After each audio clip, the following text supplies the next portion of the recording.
जी नमस्कार साथियों, good evening प्यारे दोस्तों। जय हिंद, वंदे मातरम, राधे राधे।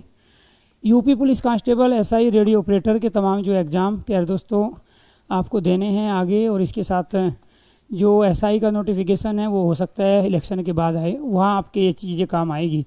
लेकिन जिनका यूपी पुलिस कांस्टेबल का एग्ज़ाम है 17 और 18 फरवरी को, तो तमाम बच्चे अपने बेस्ट परफॉर्मेंस करने की कोशिश करते हैं, और जितने भी स्टूडेंट होते हैं वो पहले अपनी खूब मेहनत करके तैयारी करते हैं।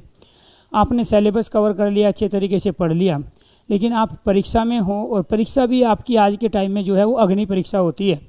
उस अग्नि परीक्षा में अच्छे अच्छे जो धुरंधर होते हैं, जो मॉक टेस्ट में काफ़ी अच्छे मार्क्स हासिल करते हैं, वो भी वहाँ जाके चकरा जाते हैं।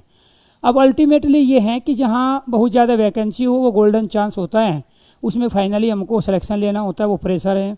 इसके बाद 48 लाख बच्चे एग्ज़ाम दे रहे हैं, उसमें से 60,244 का फाइनल सिलेक्शन होना है, 1/4 नेगेटिव मार्किंग है। तो इसका मतलब ये हुआ कि कहीं ना कहीं कुछ ऐसा पहले से फिक्स होता है, जहाँ इतनी बड़ी संख्या में बच्चे पेपर दे रहे हो कि कहीं ना कहीं मेरिट ऊपर जाएगी, पेपर आसान हो, पेपर टफ हो। तो कुल मिला के बात यह है कि 80% आपको पेपर करना पड़ेगा फाइनल सिलेक्शन लेने के लिए। पेपर का 80% करना है, 70% आपको आता है। अब 70% जो आपको आ रहा है, बाकी 10% हम कैसे आगे बढ़े 1/4 नेगेटिव मार्किंग में, क्योंकि हर बच्चे को 150 के 150 क्वेश्चन नहीं आते हैं। और ये भी तय है कि हर बच्चे की जो तैयारी होती है वो लगभग 65 से 70%, जब कोई बच्चा भर्ती होना चाहता है 65 से 70% पेपर में से उसको क्वेश्चंस के राइट आंसर पता होता है। लेकिन कई बार हम सही डिसीजन ना लेने की वजह से मार खा जाते हैं। काश हमारे 5 क्वेश्चन और सही होते, काश हमारे 7 क्वेश्चन और सही होते, तो हमारा सिलेक्शन हो जाता। तो उस काश के चलते आप लोग डिसीजन मेकिंग पावर में कभी अपने आप को इन्वॉल्व ही नहीं करते। और डिसीजन मेकिंग पावर चूँकि आपको लेनी है, और वो डिसीजन मेकिंग पावर तब आपकी सही जाती है या तभी आप ले सकते हो जब आप मानसिक रूप से मजबूत हो और आप पहले से उसके बारे में थोड़ा बहुत अनुभव रखते हैं। तो प्यारे दोस्तों, आपको ध्यान रखना है, तुक्का लगाना एक वैज्ञानिक पद्धति है, तुक्का लगाना एक निंजा ट्रिक है, तुक्का लगाना वास्तव में एक साइकोलॉजिस्ट जो है एक तथ्य है। तुक्का कोई अपने आप में प्यारे दोस्तों गलत नेगेटिव सेंस में आप लोगों को नहीं ले जाना है। तमाम वे टॉपर जिन्होंने फर्स्ट सेकंड रैंक हासिल की है, उन्होंने भी खुद इंटरव्यू में बताया कि हम इतने क्वेश्चनों में तुक्का लगाए थे। तो जब वो किसी एग्जाम को टॉप कर रहे हैं तो उसमें उनके तुक्के बेस्ट गए, बाकी के नहीं गए। अंतर तो यही था। मैक्सिमम बच्चे पेपर का 60 से 65% करके आएंगे, लेकिन सिलेक्शन कितने पे होना है? जनरल कैटेगरी की बात करें पेपर के 80% पे, कैटेगरी की बात करें पेपर के 70 से 75% पे। अब वो 5-7% कैसे आपको ऊपर ले जाना है, उसके लिए चूंकि आप तो अपना बेस्ट करोगे ही, उसके लिए आपको इन 10 बेस्ट तरीके को अप्लाई करना है पेपर के दौरान, क्योंकि टाइमिंग मैनेजमेंट भी करना है और आपको पहले से भी प्यारे दोस्तों ये चीज़ें दिमाग में रख के ही आपको करना है। कैसे करें कम टाइम में बेस्ट स्कोर, उसी का तरीका आपको बता रहे हैं। यहाँ पर आपको ये ध्यान रखना है दोस्तों कि इसके अंतर्गत पहला है जी के जीएस में तुक्का कैसे लगाए। जी के जीएस में क्योंकि वहाँ एक बड़ा सिलेबस है और वो सारा आप कवर करके जाते हो, लेकिन बहुत सारे क्वेश्चन ऐसे होते हैं जो आप पहले से नहीं पढ़े होते हैं। तो जी के जीएस में तुक्का लगाने के लिए आपको ये वाला जो है तरीका अपनाना है। बाकी जो है वो सारे के सारे दूसरे सेक्शन में आप लागू करोगे। जहां आप 3 से 4 प्रश्नों में ए या बी विकल्प सही चुन रहे हो, ठीक है। अगर आपने ए और बी मान के चलो, आपने पहले 3 क्वेश्चन लिए और पहले 3 में ऑप्शन से बी और सी था, तो इसका मतलब चौथा 5वां क्वेश्चन आपको नहीं आता, तो चौथे 5वें में आपको बी और सी ही चुनना है। तो ये आपको ध्यान रखना है कि वहाँ क्या होता है, सेट बनता है, और उस सेट में आपने देखा जो रो एमआर शीट होती है उसमें भी ये तो 10-10 का सेट होता है, 5-5 का सेट होता है, और उसी में आपको ध्यान रखना है। इसका मतलब ये नहीं है कि 5 क्वेश्चन है, 5 में एक में बी, एक में सी, एक में डी, एक में यार दोस्तों यहाँ पे ए हो जाएगा, ऐसा नहीं होता है। 5 में बी और सी ऑप्शंस ज़्यादा होंगे, फिर अगले में ए और बी के ऑप्शंस होंगे, फिर प्यार दोस्तों कहीं पर ए और डी का कॉम्बिनेशन बनता है, कहीं सी का बी के साथ कॉम्बिनेशन बनता है। उन सब के आधार पे हम ये कह सकते हैं कि हमें पहले 3 प्रश्न आते थे या 4 प्रश्न आते थे, लेकिन 5वां नहीं आता था। तो जब 3 और 4 प्रश्न हमने किए, उसमें ए विकल्प और बी विकल्प हमने चुना। क्या चुना? उसमें ए और बी चुना ज़्यादा। अब आपको प्यार दोस्तों ये 5वां क्वेश्चन नहीं आ रहा है, तो इस 5वें क्वेश्चन में आपको वही विकल्प चुनना है जो ऑलरेडी पहले आप चुन चुके हो पहले 4 क्वेश्चनों में। ये जीएस में अगर आप अप्लाई करोगे तो आपका वो तुक्का 99% सही जाएगा, ये आपको ध्यान रखना है। आप मान के चलो पहले 4 में डी ऑप्शन था ही नहीं, अब तुक्के के लिए यहाँ डी राइट नहीं होगा कभी भी, तो इसीलिए तुक्के के लिए राइट वही होगा जो ए बी था या बी सी था। ठीक है, तो जो भी पहले 3 ऑप्शन में आपने भराए हैं उसी में से तुक्के के लिए आपको चौथे और 5वें क्वेश्चन के लिए चुनना है। जिस विकल्प में सबसे ज़्यादा, ये जी के जीएस के लिए है, ये दूसरी कंडीशन और पहली कंडीशन, जिस विकल्प में सबसे ज़्यादा शब्द, सबसे अधिक वाक्य, कथन और प्रसंग हो उसको आपको चुनना है। मान के चलो कोई क्वेश्चन दे दिया, 1 या 2 स्टेटमेंट उसके अंदर है, अब एक विकल्प में 1 स्टेटमेंट है, दूसरे में 2 है, तीसरे में 3 है और चौथे में वो आधा सेंटेंस दिया है। तो जो जितना ज़्यादा बड़ा आपका सही विकल्प होगा वही जिसमें जितने ज़्यादा प्रसंग है, जितने ज़्यादा कथन है, जितने ज़्यादा शब्द है, जितने ज़्यादा उसके अंदर सेंटेंस है। क्यों? क्योंकि वो ऊपर जो क्वेश्चन पूछ रहा है उसके लिए उसकी मजबूरी है कि उसको वो सारी चीज़ें वहाँ पे बतानी पड़ेगी, तभी वो उस क्वेश्चन का राइट आंसर बनेगा। इसीलिए हिंदी के अंदर जब स्टेटमेंट वाले क्वेश्चन पूछे जाए, जी के जीएस के अंदर जब स्टेटमेंट वाले क्वेश्चन पूछे जाए, कथन निष्कर्ष रीजनिंग में जब स्टेटमेंट वाले क्वेश्चन पूछे जाए, तो उसमें आपको सबसे बड़ा ऑप्शन चुनना है। क्या चुनना है? सबसे बड़ा। ये कहाँ काम आएगा? या दूसरी ट्रिक, स्टेटमेंट वाले तमाम क्वेश्चन हिंदी और प्यारे दोस्तों इसके साथ साथ जी के जीएस के अंदर, कथन निष्कर्ष वाले रीजनिंग के अंतर्गत जहाँ सबसे ज़्यादा शब्द है वही विकल्प होगा। जो आपको आ रहा है उसको तो आप डायरेक्ट करो, उसमें तुक्का लगाने की आपको आवश्यकता ही नहीं है। जिस क्वेश्चन को छोड़ के आप आगे बढ़ रहे हो तो मैं उसकी बात कर रहा हूँ, क्योंकि मैं ये मान के चलता हूँ 120 आपको आते हैं और वहाँ पे हमें जो अटैम्प्ट करने हैं वो 137 करने हैं, तो इसका मतलब ये हुआ कि 17 क्वेश्चन में हम तुक्का लगा के आएंगे। 120 आपको आते हैं, आपकी तैयारी अच्छी है मैं मान रहा हूँ, लेकिन 17, क्योंकि इतना स्कोर आपको करना पड़ेगा, 135 से 137 अटैम्प्ट करके आने पड़ेंगे आपको। अब इन 17 में तुक्का लगाना है, तो उस 17 के तुक्के लगाने के लिए, इन 17 क्वेश्चन के लिए कि आपके ज़्यादा तुक्के सही हो जाए, उसके लिए ये काम हो रहा है। तो इसीलिए जिस विकल्प में सबसे ज़्यादा शब्द, सबसे अधिक वाक्य, कथन और प्रसंग हो उसी विकल्प को आपको चुनना है। ये था दूसरा तरीका। ये आप सब पे लगाओगे, ये आपको ध्यान रखना है। हिंदी का क्वेश्चन है, मैथ का क्वेश्चन है, ये ध्यान रखना है। इसके साथ प्यारे दोस्तों जी के जीएस का क्वेश्चन तो सारे आसानी होते हैं, कोई टफ नहीं है, लेकिन जब यहाँ पे मैथ और हिंदी की बात आती है तो जो प्रश्न बहुत आसान हो उसका सही उत्तर विकल्प 1 नहीं होगा। तो यहाँ पे कभी भी हिंदी के अंदर, मैथ के अंदर जो प्रश्न बड़ा ही आसान होता है, आपको नहीं आ रहा है वो अलग बात है। किसी के मान के चलो भेद पूछ लिए, किसी की परिभाषा पूछ ली, ठीक है, या किसी के उपभेद पूछ लिए हिंदी के अंतर्गत, या मैथ के अंतर्गत बहुत कैलकुलेशन है लेकिन आपका ध्यान डाइवर्ट हो गया, तो उसमें कभी भी आपको ए विकल्प नहीं चुनना है। हिंदी के अंदर, मैथ के अंदर ए विकल्प कभी भी ज़्यादा संख्या में राइट होता ही नहीं है। तो इसीलिए आपको ए ऑप्शन से बचना है। और उसके अलावा मान के चलो आपको लगा कि ये तो हमने बता ही दिया, ये तो लेना ही नहीं है, जो बहुत आसान प्रश्न है, अब बच गया डी, आपका लग रहा है कि डी तो है ही नहीं, बी सी में कन्फ्यूजन है, अटैम्प्ट करके आओ, तो वहाँ पे आपको क्या करना है? ए ऑप्शन को छोड़ना है। तमाम उन प्रश्नों में जिसमें आसान क्वेश्चन दिए गए हैं उसमें आप कभी भी प्यारे दोस्तों ए ऑप्शन को नहीं चुनेंगे। जब चारों विकल्प में से सही विकल्प का ज्ञान ना हो कि चारों में से कौन, क्वेश्चन की लैंग्वेज पढ़ी, पता चल रहा है कि पता ही नहीं, पहला दूसरा तीसरा चौथा पता ही नहीं, ज्ञान ना हो, तो विकल्प बी और सी लेना है। चारों में कन्फ्यूजन है, अब तुक्का लगाना है। क्यों? क्योंकि 15 से 17 क्वेश्चन हमें तुक्के से सही करने हैं, अटैम्प्ट करने हैं, क्योंकि हमारी मजबूरी है। जब तक हम 135 क्वेश्चन यूपी पुलिस कांस्टेबल में 150 में से नहीं अटैम्प्ट करके आएंगे, इनमें से गलत भी होंगे वो अलग बात है, तो अटैम्प्ट तो करने पड़ेंगे ना 135। तो उस कंडीशन में प्यारे दोस्तों जब चारों आपके पास ऑप्शंस हैं और उसमें से आपको हवा ही नहीं आ रही है कि पता ही नहीं चल रहा है कौन सा सही है, तो आप केवल बी और सी में से किसी एक विकल्प को चुनेंगे। ये आपको ध्यान रखना, इन्हीं में से ज़्यादा चांस होंगे आपके सही आंसर होने की। इनमें से सभी सही हैं या इनमें से कोई सही नहीं है, इनमें से कोई नहीं है, तो होता है ना, 4 ऑप्शन दे दिए, पहले 1 2 3 4, पहले वो 3 दे दिए, फिर उसके नीचे लिख दिया सभी सही है या उपरोक्त सभी है, या दे दिया इनमें से कोई नहीं है। तो जब भी इस तरह से मान के चलो जिसका आंसर आपको पता उसको तो अटैम्प्ट कर रहे हो, अब कोई क्वेश्चन आ गया आपको नहीं पता चल रहा है, उसमें एक ऑप्शन है उपरोक्त सभी या ऊपर दिए गए सभी विकल्प या ए बी सी तीनों, तो उस तरह से वो राइट आंसर हुआ करता है। तुक्का लगाने के लिए आपको उसी को चुनना है। या उसमें से नीचे लिखा हुआ है इनमें से कोई नहीं, आपको ए बी सी में से पता नहीं चल रहा है, चौथा ऑप्शन है इनमें से कोई नहीं, तो उसी को तुक्का लगा के आओ। तो कहने का मतलब ये हुआ इनमें से कोई नहीं, ठीक है। और इनमें से सभी जब जब हो और आपको सही आंसर ना पता हो और आपको तुक्का लगाना पड़े तो उसी विकल्प को चुनना है। और ये अक्सर डी विकल्प हुआ करता है। ये अक्सर कौन सा विकल्प होता है? डी विकल्प होता है। इस बात का आपको ध्यान रखना है।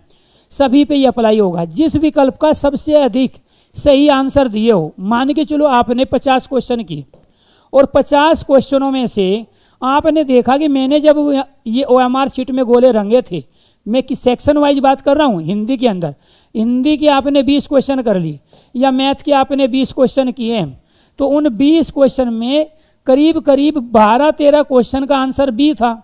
या फिर ये मान लो कि यहाँ पे जो आपने लिया सी ऑप्शन था 12 प्रश्नों का, तो उसको तुक्के के रूप में नहीं चुनना है। आपने हिंदी के 37 क्वेश्चन आएंगे, आपने 20 क्वेश्चन आपने लगाए और बी क्वेश्चन में आपने देखा कि ज़्यादातर जो मैं ऑप्शन भरा हूँ, मैं गोला किया हूँ, वो सी को गोला किया हूँ। तो इस तुक्के के लिए अब सी को नहीं करोगे, क्योंकि सी तो आपने तब सुना जब सही था। अब ऐसे थोड़े ये हिंदी में सारे ही सी वाले सही हो जाएंगे। तो जब आप सी वाले ऑलरेडी पहले ले चुके हो बहुत सारे ऑप्शन, या बी वाले ले चुके हो बहुत सारे ऑप्शन, तो फिर आपको वो ऑप्शन छोड़ना पड़ेगा तुक्के के लिए। उसको आप अटैम्प्ट नहीं करोगे ना। अगर आपने सी अटैम्प्ट कर चुके हो 10 से ज़्यादा बार, बी अटैम्प्ट कर चुके हो 10 से ज़्यादा बार, तो आप तुक्के के लिए फिर इस ऑप्शन को नहीं चुनोगे। फिर आपको इसके अलावा जो दूसरे ऑप्शंस हैं वो आपको तुक्के के लिए लेना पड़ेगा। दोबारा ध्यान से सुनो। जिस विकल्प का सबसे अधिक सही आंसर दिए हो, तुक्का लगाते समय उस विकल्प को ना चुनें। अर्थात आपने 50 क्वेश्चन किए और आपने देखा 50 क्वेश्चन में से लगभग 25 क्वेश्चनों में सी था, तो सी फिर तुक्का का राइट आंसर आपका नहीं बनेगा। फिर आपको कोई दूसरा लेना पड़ेगा और वो सेक्शन वाइज देखना है आपको। मैथ करोगे तो मैथ में, और हिंदी करोगे तो हिंदी में, रीजनिंग करोगे तो रीजनिंग में। जब दो ऑप्शन में कन्फ्यूजन हो तो उसमें दूसरा विकल्प चुने। दो ऑप्शन में है, पहला या तीसरा। मान के चलो आपको दिमाग में ए और सी चल रहा है, या आपके दिमाग में छोड़ो बी और डी चल रहा है कि बी और डी में से कोई एक है, तो पहले को छोड़ो, हमेशा डी को चुनो। जब दो ऑप्शन में कन्फ्यूजन हो तो दूसरा ऑप्शन लेना है, क्योंकि कन्फ्यूजन जो पैदा किया है ना वो पहले वाले ने किया है। इसलिए आपको ध्यान रखना, क्योंकि उसकी पूरी मेमोरी नहीं आ रही। कन्फ्यूजन कब होगा? जब इन्फॉर्मेशन सही नहीं होगी। कन्फ्यूजन कब होगा? जब ब्रेन सही डायरेक्शन नहीं देगा। कन्फ्यूजन कब होगा? जब ब्रेन कह कुछ रहा होगा और हमारी आत्मा मन कुछ और कह रहा होगा, तो कन्फ्यूजन उसी को कहते हैं। तो यहाँ कन्फ्यूजन किया था बी ऑप्शन ने, तो इसका मतलब जब दो में कन्फ्यूजन है, बी और डी में या ए और सी में, तो दूसरे वाला तुक्का चुनना है। तुक्के के लिए आपको जो दूसरा है, जिसको आप मान रहे हो कि बी के साथ डी भी लग रहा है हमारा सही है, तो आपको ध्यान रखना है उस कंडीशन में डी ऑप्शन को ही आपको राइट आंसर चुनना है तुक्के के लिए। जिन्हें 135% नहीं आते वे कैंडिडेट तुक्का लगाकर दीवानजी बनने का प्रयास जरूर करें। ये तमाम उन बच्चों के लिए हैं, सर जी हमारे से तो बस 110 बन रहे थे, बाकी का तो पता ही नहीं था सर जी, हम तो 110 करके आए क्योंकि 1/4 नेगेटिव मार्किंग थी सर जी, और इसीलिए हमने सोचा कभी हमारे ये 110 में से भी यहाँ पे जो है 92 ना रह जाए, इसलिए हमने सर जी तुक्का लगाया ही नहीं। बेटे 92 पे भी सिलेक्शन नहीं हो रहा है और 110 पे भी सिलेक्शन नहीं हो रहा है, मैदान तो आप पहले ही छोड़ चुके हो। क्यों? क्योंकि 48 लाख, अगर इस 48 लाख में से 1 लाख बच्चों को भी मैं ये मान लूँ कि वो 1 लाख बच्चा 125 क्वेश्चन राइट करके आएगा, तो आप तो कहीं भी नहीं टिक रहे हो। क्या 48 में से 1 लाख बच्चे ऐसे नहीं हैं जो 125 करके आएंगे? हो सकता है एससी कैटेगरी का कैंडिडेट जनरल वाले के बराबर नंबर ला रहा हो और उनकी संख्या बहुत अधिक हो सकता है ईडब्ल्यूएस वाला या ओबीसी वाला जर्नल से भी अच्छे नंबर ला रहे हो। जनरल की मेरिट लिस्ट लग गई 120 पे, ओबीसी वाले के 127 सही है, 132 सही है। तो आप अंदाज़ा ये लगाइए कि 92 पे भी नहीं होना आपका, क्योंकि आप डर क्या रहे थे?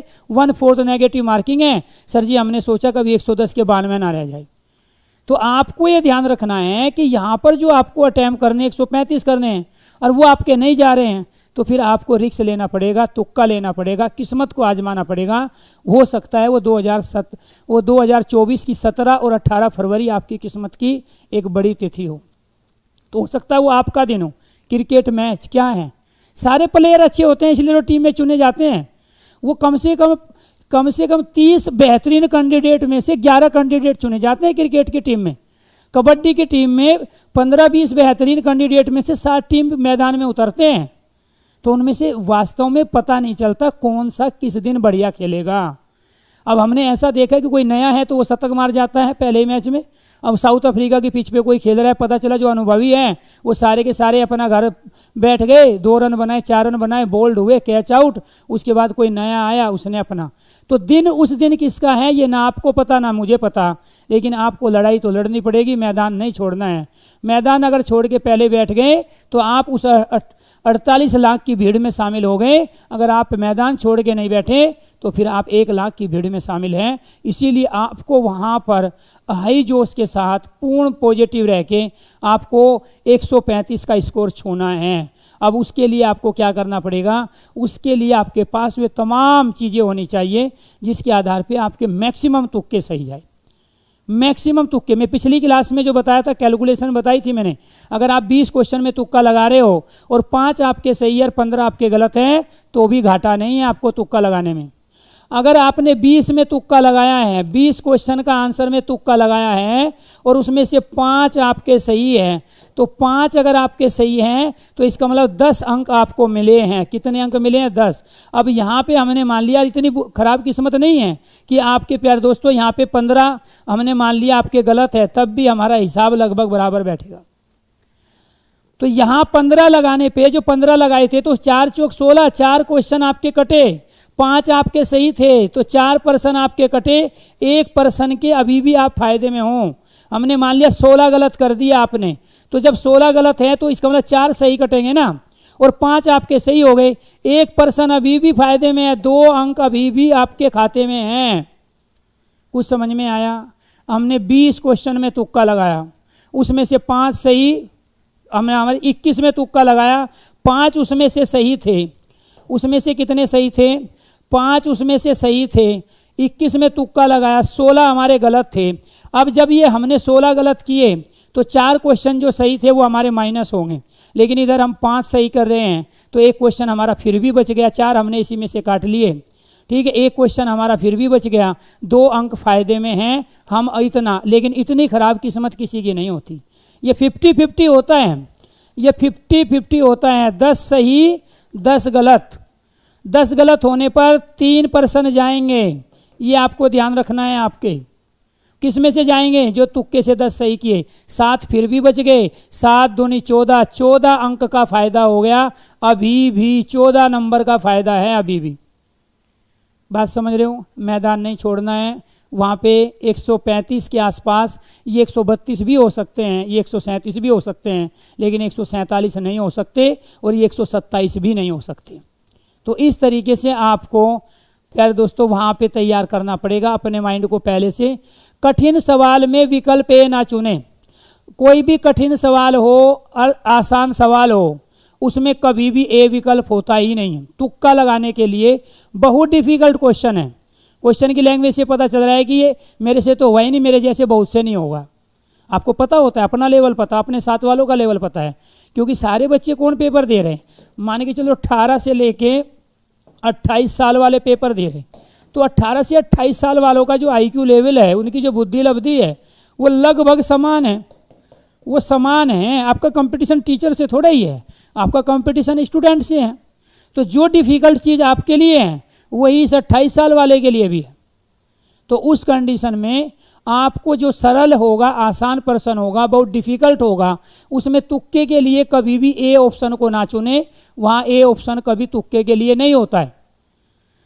प्यारे दोस्तों 1/4 नेगेटिव मार्किंग इसलिए है क्योंकि हम क्वेश्चन की बात कर रहे हैं 150 और पेपर हमारा कितने नंबर का है? 300। तो 300 नंबर का पेपर का मतलब क्या हुआ? एक क्वेश्चन 2 नंबर का है, तो उसे क्या बोलेंगे? 0.5 बोलेंगे।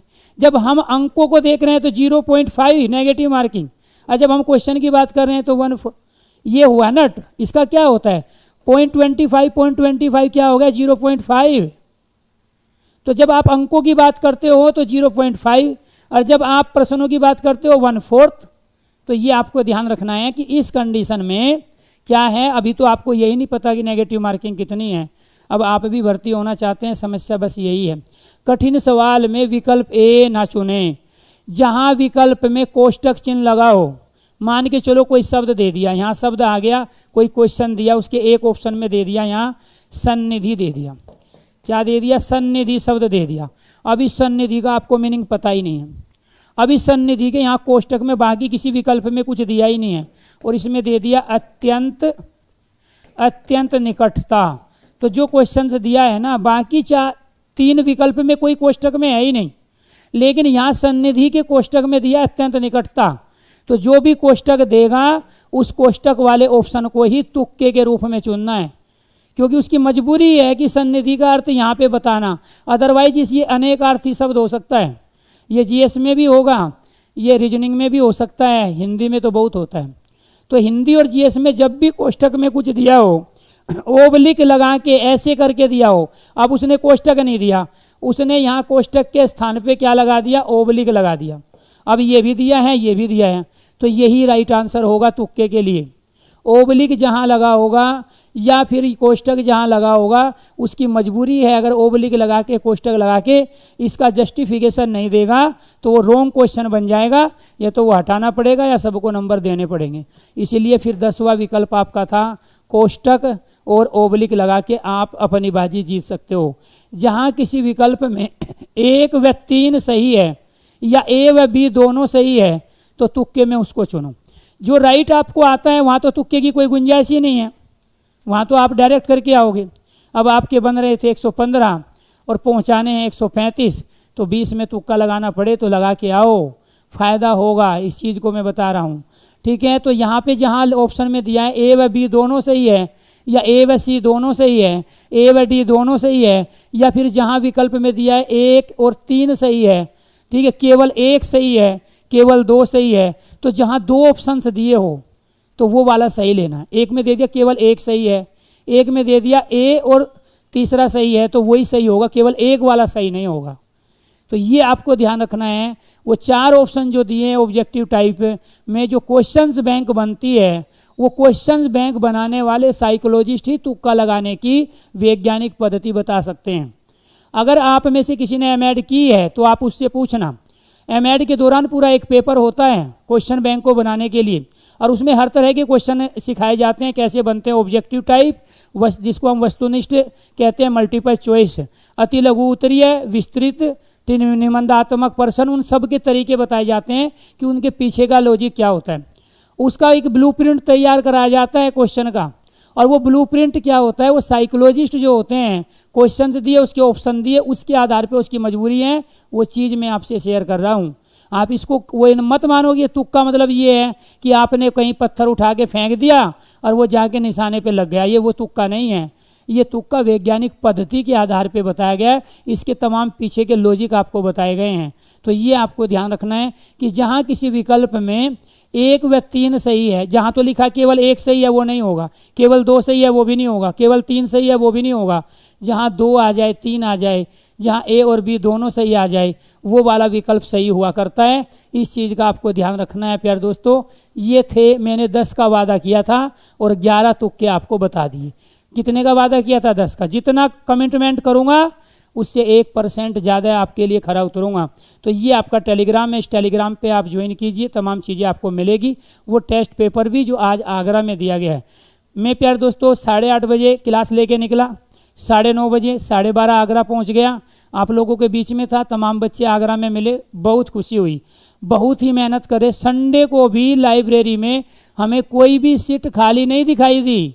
आप गलत फहमी में हो तमाम बच्चे। संडे को गए हम जानबूझ के, क्योंकि हमारी जो पेड कोर्स की क्लास होती है, ऑफलाइन की क्लास होती है, वो संडे को नहीं होती, हमारे पास एक ही संडे बचता है। तो उसमें जब हम गए, हमें ये था कि बच्चे कम मिलेंगे, लेकिन सारी लाइब्रेरी ठसाठस भरी, कोई सीट खाली नहीं थी।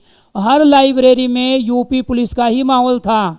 तो आप गलत फहमी में जी रहे हो, ठीक है। सारे बच्चे, जब बच्चों से पूछा गया कितनी सीटिंग हो रही है, मिनिमम 8 घंटे 14 घंटे तक बच्चे सेल्फ स्टडी कर रहे हैं, मॉक टेस्ट लगा रहे हैं, साथ के साथ यूट्यूब की तमाम क्लासें एक्सपर्ट जो टीचर है सब्जेक्ट वाइज उनसे ले रहे हैं। एक जगह बैठ के वो एक जगह से प्लेटफार्म से सारी क्लास अटेंड कर ही नहीं रहे। जो उनको बेस्ट टीचर दिखाई दे रहा है आप अपने सब्जेक्ट में, उसको फॉलो कर रहे हैं। एक गांव का बच्चा जो शहर में आगरा के अंदर, हम कम से कम 10 से ज़्यादा लाइब्रेरी में गए हैं और आज कम से कम 1500 ज़्यादा बच्चों से हम मिले हैं। तो वो जो वीडियो हैं वो आ जाएगी चैनल पे, वो बताएंगे। और बुधवार को तमाम मेरिट वाले बच्चे सावधान हो जाओ, मेरठ आ रहे हैं बुधवार को, ठीक है। तो ये आपको ध्यान रखना 12 बजे के आसपास आएंगे। तो मेरठ वाले बच्चों से रिक्वेस्ट है वो मेरे वाले फ़ोन पे व्हाट्सएप पे मैसेज ज़रूर भेजें, मुझे उनसे बात करनी है कि कौन सी जगह फिक्स करे ताकि जहां नज़दीक रहे, हमारा भी समय बचे और सारे बच्चों से हम मिल पाए। तो बुधवार को मेरठ आ रहे हैं, जो बहुत सारी चीज़ बच्चों को बताई है, बच्चों की भी सुनी है। तो आज वास्तव में लगा कि बच्चे वास्तव में बहुत मेहनत कर रहे हैं, इसीलिए कह रहा हूँ कि 135 अटैम्प्ट करने पड़ेंगे, क्योंकि आगरा वालों ने कमर कस के पढ़ाई की है और आगरा से बहुत अधिक संख्या में सिलेक्शन होंगे, इसमें कोई दो राय नहीं। ना कोई शौक है ना प्यारे दोस्तों बेफालतू के मोबाइल फ़ोन का यूज, अपना सीधा सीधा सिलेबस और कॉन्सेप्ट पे फोकस, ठीक है। लड़के लड़कियों से कोसों दूर, लड़कियां लड़कों से कोसों दूर, ठीक है। मान के जो आकर्षण होना चाहिए था इस उम्र में वो भी खत्म आगरा वालों का। इसका मतलब आगरा में जो बच्चों का हाल हम देख के आए हैं, आज लगभग 1500 से ज़्यादा बच्चों को 10 से ज़्यादा लाइब्रेरी हमने आज अटैम्प्ट की। तमाम क्वेश्चंस पेपर OMR शीट दे के आए। दूसरा क्वेश्चन पेपर जो तैयार है वो मेरठ वाले बच्चों को देंगे, आप स्कोर चेक करो, OMR शीट लेके आएंगे। और उन तमाम बच्चों से मेरी गुजारिश और रिक्वेस्ट है कि जिनसे मैं नहीं मिल पाया हूँ, जो दूर से आए थे और फ़ोन कर रहे थे क्योंकि बहुत बिजी शेड्यूल था, वही 3-4 घंटे में बच्चों के साथ प्यारे दोस्तों वहाँ पे हमें काम करना था। हर लाइब्रेरी में जाके समझाएं कि वो 10-12 क्वेश्चन गलत मत करना, हर लाइब्रेरी में जाके बताएं कि ये गलती मत करना, OMR शीट पहले भर के जाना, टाइम पे आपको पेपर में पहुंचना है। कि आम तौर पे जो बच्चे गलतियां करते हैं वो गलतियां हमें इसलिए पता होती है कि हमें 15 साल हो गए पढ़ाते हुए, तो वो अनुभव शेयर करने गए थे। और जब बच्चों के बीच में फिजिकली थे हम, तो बच्चों को भी कहीं ना कहीं मोटिवेशन मिला और उनको काम की वो सारी चीज़ें बताई गई। दोबारा जहाँ जिसको भी नीड होगी प्यारे दोस्तों हम वहाँ हाजिर होंगे। और सभी आगरा वाले तमाम बच्चों का और उन साथियों का जिन्होंने हमें आगरा में वेलकम किया, आगरा में बुलाया, और इतना सम्मान एक टीचर के लिए बहुत ज़्यादा होता है। अब हम और ज़्यादा मेहनत करेंगे और ज़्यादा प्यारे दोस्तों आपको बहुत सारी चीज़ें फ्री में हम देने की कोशिश करेंगे, क्योंकि हम उतने सम्मान के हकदार नहीं थे जितना सम्मान आगरा वाले जो लाइब्रेरी चला रहे हैं उन तमाम साथियों ने हमें दिया। और तमाम जो बच्चे थे पूछो मत, उनका जो हाल था वास्तव में ये है कि वो संघर्ष कर रहे थे, उन्होंने पढ़ाई की है मेहनत करके, लेकिन थोड़ा सा हेजिटेशन था। हम साथ में परिवार वाले हैं, साथ में खड़े होंगे, हेजिटेशन दूर होगा, लाइफ की बेस्ट परफॉर्मेंस आप करके आओगे, ये मुझे पूरा भरोसा है। और दोबारा जब भी आप बुलाओगे मैं उसी शहर में आपके बीच में बिना किसी नौटंकी, बिना किसी दिखावे, बिना किसी ताम धाम के आपके बीच में आऊँगा। मैं टीचर हूँ, पैदाइश टीचर हूँ, और टीचर का जो व्यक्तित्व होना चाहिए बच्चों के बीच में, वो आज मुझे भी लगा कि मैं बिल्कुल सही डायरेक्शन में जा रहा हूँ। जो सम्मान बच्चों ने इतनी बड़ी संख्या में दिया मैं उसका बिल्कुल भी हकदार नहीं हूँ, लेकिन उस सम्मान को मैं सर माथे लेता हूँ और आगे और ज़्यादा मेहनत करके जो भी दिन बचे हैं उसमें मैं प्रयास करूँगा आपको और अच्छा आपका रिजल्ट बनाने के लिए। आपकी GS की भी क्लास होगी, रीजनिंग की क्लास भी होगी, हिंदी की क्लास में ले रहा हूँ। आज शाम को भी प्यारे दोस्तों आपकी क्लास होगी जो 9:30 है, उसका टाइम टेबल करवा रहा हूँ 10 बजे, क्योंकि थोड़ा सा मैं रेस्ट करूँगा। अभी जस्ट पहुँचा हूँ और फिर ये क्लास आपकी प्यारे दोस्तों मैंने ली है। इस चैनल से आप जुड़े रहिए, उम्मीद करता हूँ कि आप अपनी ज़िंदगी की बेस्ट परफॉर्मेंस प्यारे दोस्तों यहाँ पे आप करके आओगे। तो सभी दोस्तों का शुक्रिया, आगरा वालों का भी। अब मेरठ चलेंगे। मेरठ वाले से बच्चों से गुजारिश है कोई ऐसी जगह, कोई स्टेडियम, खेल का मैदान या पार्क जहाँ हम इकट्ठा होके 10-15 मिनट बात कर सकते हो, जहाँ हम आपको क्वेश्चन पेपर दे सकते हो। क्योंकि जब जब हम अलग अलग लाइब्रेरी में गए, कुछ बच्चे लाइब्रेरी में नहीं पहुँच पाए क्योंकि वो गांव से आए हुए थे। उन बच्चों से मैं हाथ जोड़ के सॉरी मांगता हूँ। जो आगरा में पहुँचे, मैंने मना किया था फिर भी पहुँचे, और हम जिनसे नहीं मिल पाए हाथ जोड़ के मैं उनसे सॉरी मांगता हूँ। और दोबारा जब भी जाऊँगा तो सही मैनेजमेंट के साथ जाऊँगा। मुझे नहीं पता था इतनी ज़्यादा संख्या में इस तरह से आप लोग सम्मान दोगे, तो जब भी जाऊँगा दोबारा से पूर्ण मैनेजमेंट के साथ सही तरीके से जगह को फिक्स करके, समय को फिक्स करके जाएंगे। तो जो गलतियाँ अब की बार हुई है उस गलती को आगे हम नहीं करेंगे। सभी दोस्तों को नमस्कार, धन्यवाद।